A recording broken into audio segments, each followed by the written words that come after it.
Hello and welcome to Shaking and Sipping. This is the show where we shake or stir a cocktail or other mixed drink, talk a bit about its history, some variants thereon, and take a sip to see how it is. We're continuing our quest to work through the IBA's official list of cocktails to see how those stack up. We're in section 2, the contemporary classics, and this week's classic is the Bloody Mary. Now, the Bloody Mary to me is just absolutely not a cocktail and is very different than some of the other things on this drink. To me, this is more of a side dish with food than it is a cocktail, owing to the fact that it's largely tomato, and its main spirit typically is vodka, which I've complained about last week as being flavorless and inert, and it is here again. So this is a cold tomato soup that can be spiced in many different ways, and as we'll talk about later, can be topped with a variety of snacks. So I will make it, and we shall look at some variants thereon, but this one I think absolutely belongs on the list because it has to be. It's one of the most ordered drinks around, but it really just doesn't fit in with the rest of the club in my mind. I do think it's interesting that 2 weeks in a row now we have sort of breakfast adjacent things. We had a coffee drink last week. We have probably the most famous brunch drink today. The IBA seems to really be trying to get us sauced up before noon. So for a drink that I've already maligned for not really being a cocktail, it has quite a complex and contentious history. There are many different claimants to be the inventor. I think the most likely is Fernand Petiot. He was a bartender from the early 1920s. He worked for Harry Macalone at Harry's New York bar in Paris. There are some tales of him inventing the drink there in 1921 or occasionally 1920. Those are probably untrue. He also supposedly was making it then for Vladimir Smirnov of like Smirnov vodka fame, which also doesn't appear to be true. We'll talk more about that in a moment. There are also claims to it being created in New York. There are a few different people who this is potentially associated with. George Jessel, the actor and singer and other stuff at the time in the 20s, apparently created it himself. He wasn't a bartender, but he went to a bar a lot and ordered this a lot. And his specification probably was just tomato juice and vodka. There's a chance that that is true. If that's true, then I still think it's Petiot, who went by the nickname Pete. He later moved to New York and took over at a couple different bars in New York before retiring to Ohio. And there's a separate claim that he created it there when he took that initial tomato vodka drink that was kicking around and was the first to add lemon, salt, and hot sauce. And those were his initial additions to the drink to make it something more like what we think of today. So there's a whole bunch of other people. Feel free to dive into a rabbit hole on that. The Wikipedia article is actually fairly decent at giving many of the claimants.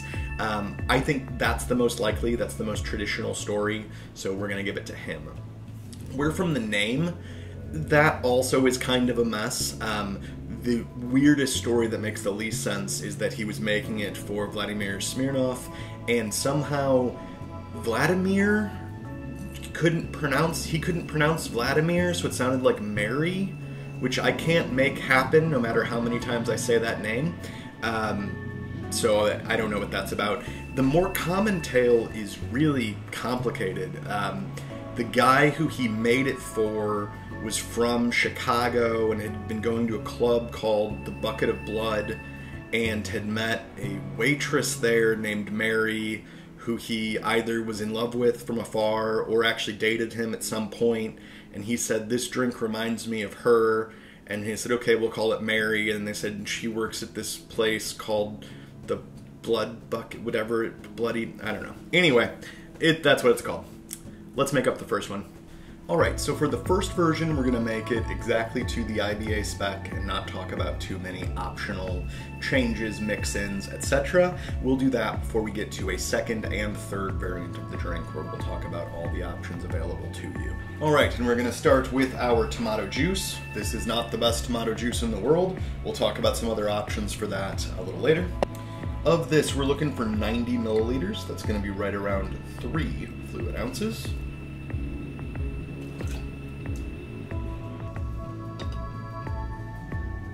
To that, we're going to add some lemon juice. If you're a longtime viewer, you'll find it strange that I have lemons that fit into my citrus juicer. Of this, we're looking for 15 milliliters, right around half an ounce.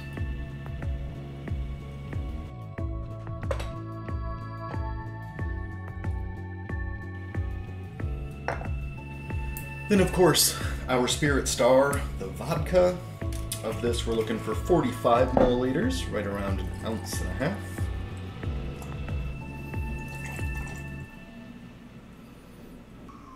Then we're going to need some Worcestershire sauce. Now, there are other alternatives. I am a vegetarian, and this is mostly anchovies that are rotten, so why do I have it? We're not going to talk about that today. I am going to use it in this drink because I happen to have it here, but if you don't take such things, something like liquid aminos, or perhaps a mixture of tamari and coconut aminos, something like that could be a nice choice here, but I'm going to put in 2 dashes of Lee and Perrin's Worcestershire sauce.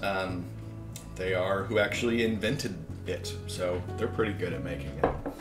And then in terms of other spices and things, there are a lot of options as we'll go into, but IBA calls for 3 things. To taste, they call for black pepper,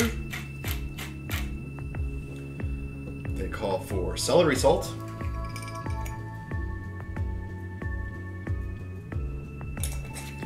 and they call specifically for Tabasco, which is not my favorite hot sauce in the world, so I bought it special for this video. It's perfectly fine. Decent amount. I like some heat. That is all there is to it. IBA advises us to stir it gently and then to go ahead and strain it out. So let's do just that.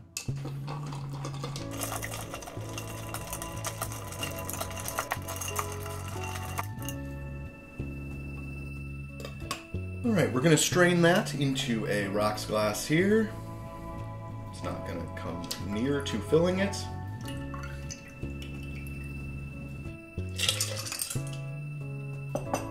And then IBA says we can garnish optionally with a lemon wedge, but definitely with celery. And in their photo, they do it in a very specific way, so I'm gonna follow their celery choice, which I find a bit odd.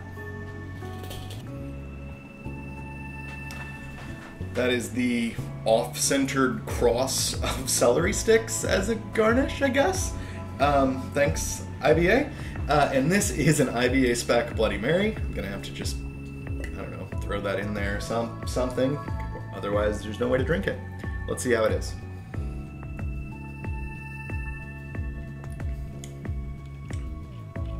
It's good.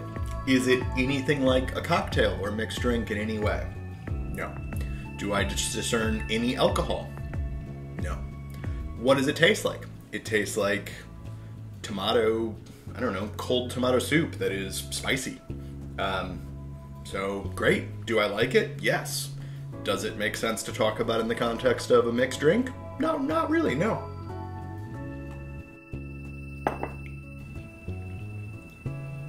All right, so before we start making a second variant, let's talk a little bit about what we can vary here. So one obviously is the basic serving style. These are, I think, more commonly served on the rocks in like a Collins glass or something like that. IBA makes them in the little, rocks glass or old-fashioned glass, as well as far as we can tell, Pete's original version was always a shaken and then strained drink that was served in some sort of a tumbler adjacent vessel. So we're going to do that throughout, but know that you could make any of these obviously on the rocks. When I'm making large ones on the rocks, for some sort of a brunch do, I actually freeze cubes of tomato juice to act as my ice cubes for the glass. Just kind of fun, and the drink doesn't get diluted, and I make them pretty big, so they are going to sit around for a minute and have time to thaw, so that's a fun little trick. As far as the tomato juice, is this the best? No. The brand I usually get was out of stock, so I bought this instead. I have made my own before as well, so you can absolutely either use some kind of an actual, juicer or screen method to press tomatoes through, or if you like tomato seeds in your drink, which I'm actually not opposed to. I've just blended up a whole crap ton of cherry tomatoes before. That certainly works. It's very fresh. I don't think we need it though, so we're just gonna stick with sort of basic Campbell's tomato juice here today. Then in terms of spirit, that of course is where we're going to change course. Vodka brings nothing to any party. You can make these with a variety of spirits, and they have a variety of different names when you do so. I like to take these down the tequila route. So we're going to do our other two variants both in the sort of tequila direction. We're going to do one with a mezcal. I think that the smokiness works nicely with the tomato. And we're going to do the other with a fairly basic reposado tequila that I have a jalapeno and a habanero that have been hanging out in here for a couple days now, imparting a little bit of heat to the party, as well as a little bit of fruitiness from that habanero. I've done this with vodka before. I've also put in sliced up nice big flavorful heirloom tomatoes as well as habaneros in vodka, let that steep for quite a few days.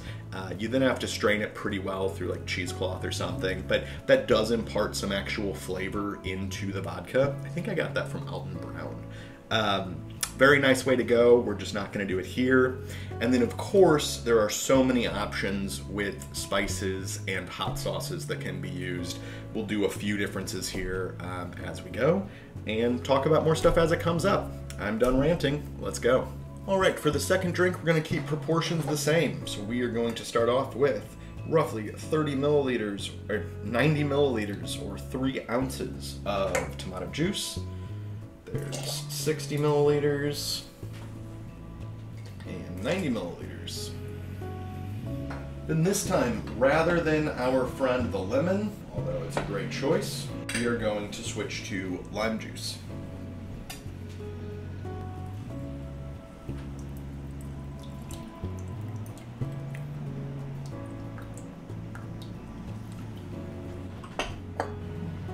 So that's 15 milliliters of our lime juice. And just a note on order, I'm sure it's obvious, but the reason that we start the build with tomato juice in the jigger first is because both A, it's the cheapest ingredient, other than maybe the lime juice, so if we have to start over, great, that's the general reason you build drinks in that order. But also the tomato juice is by far the most viscous and sticky of the things, so adding the other things later are gonna clean that out, if that wasn't obvious. And then this time, we do not want vodka. This time, we want this tequila. This is El Jimador Reposado, so a fairly cheap tequila, but one that is actually blue agave. And so here we want, again, our 45 milliliter.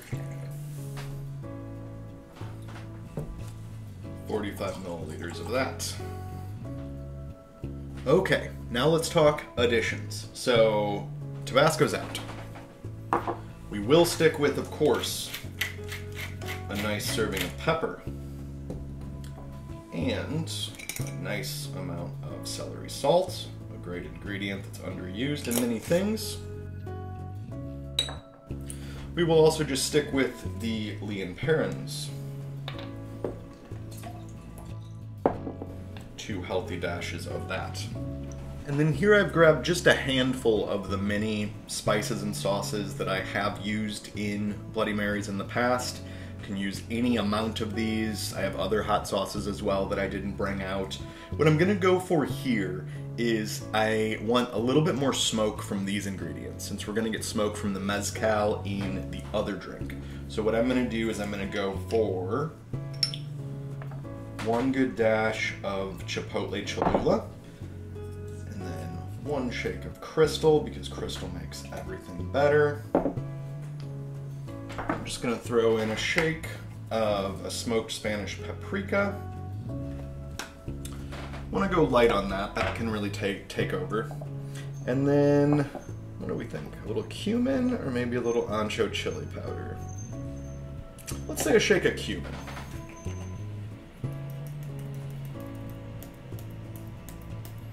I'm generally a fan of toasting up cumin and grinding it fresh, but certainly not necessary here.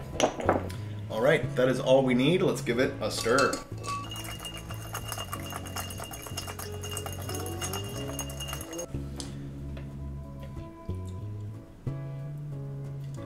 Now, as mentioned, there are a lot of garnish possibilities for this, or since I do consider this almost to be a food, snacks, as I would call them on this drink.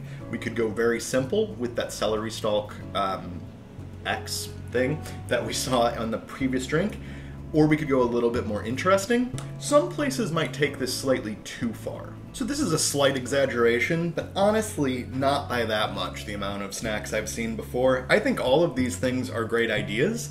I just think perhaps we don't need all of them. So just to go through some great ideas would be a sandwich. I've seen this with sliders. I've seen this with grilled cheeses. I've never seen it with a grilled cheese on this beautiful shoku pan like I just made. But I've certainly seen this done. That's an option. Cheeses, roasted garlic, and a little cornichon. Nice. Spicy pickled green beans. Very nice. Celery that often inexplicably has all of its leaves left on it, which you can eat, but who really wants to? I don't know what that's about.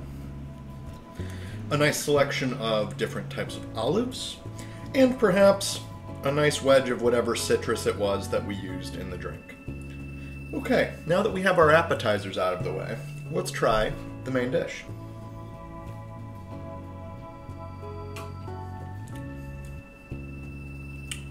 So, there's so much more happening here, obviously. This is our infused tequila Spec Bloody Mary. This is sometimes called a Bloody Maria, because that's a more common name in Mexico, get it?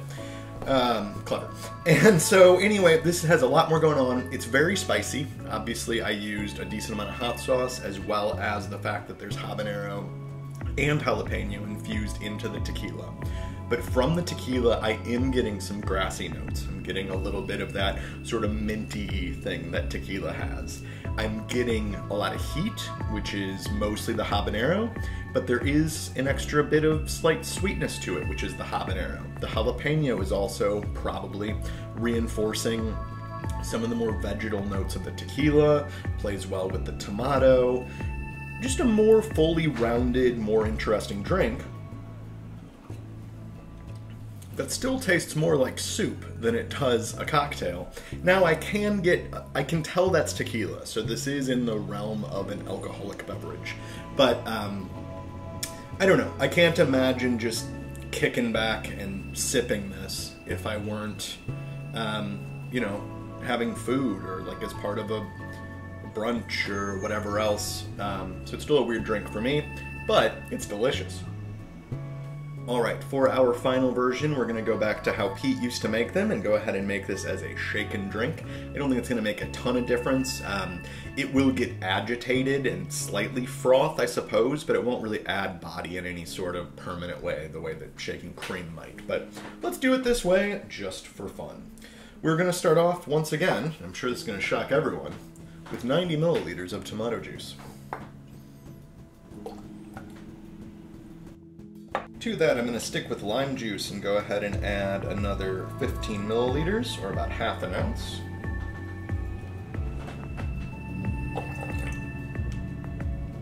We're then going to go in with 1.5 ounces of Vida Mezcal. 45 milliliters. We're going to go ahead and do pepper again, of course. Do celery salt again, of course.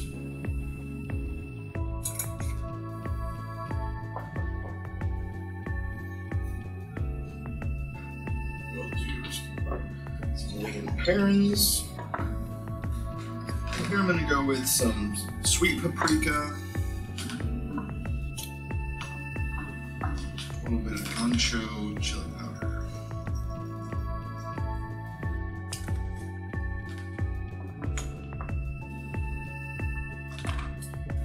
And just some Crystal hot sauce. Crystal is a aged canned pepper hot sauce. If you're not familiar with it, it's like a classic Louisiana style hot sauce, if you're familiar with that sort of thing. And then that is all we're gonna need in here. Let's go ahead and mix it up.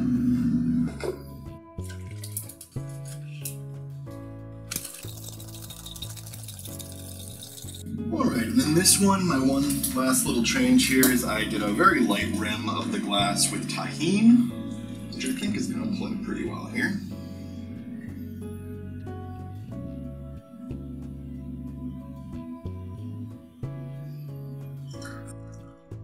Alright, my audio stopped recording at some point. That's fixed now, but sorry if there was a gap where I sounded even worse than usual. Anyway, I've strained that into this glass rimmed with tahine. Into this one, I'm just going to go ahead and throw just a celery stick. That's all we need, really. Let's give a try to this Mezcal Bloody Mary. So I get that nice smoky thing on the nose, which is playing with the Worcestershire sauce, the kind of umami notes there. We'll try without the rim first.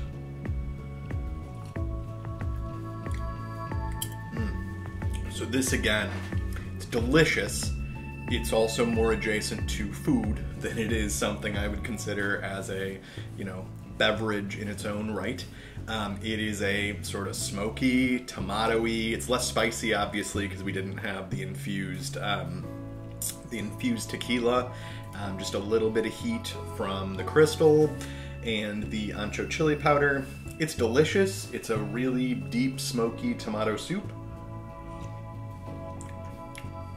Let's try it with the rim. That's delicious. Tahine is like desiccated lime and salt and chilies. It's really good with this. Well, that's just lovely. All right, two other things to cover before we go. Firstly, what if Bloody Mary comes from the fact something to do with Queen Mary I of England, who was sometimes called Bloody Mary for reasons we're not going to get into? I'm aware of that rumor as well. I've seen it reported many places. No one has any connection of why it would be called that, other than that that is also what people called her. So I've now said it, but I don't think it has anything to do with anything. All right, now I've brought back our very first Bloody Mary here, because there's at least one person watching who would be sick if I did not at some point add a bit of horseradish to this drink. It's a common addition, although it does not appear in the IBA and does not appear in versions that I generally make. This is a prepared creamy horseradish product. We're gonna add just a skosh. This stuff goes a long way.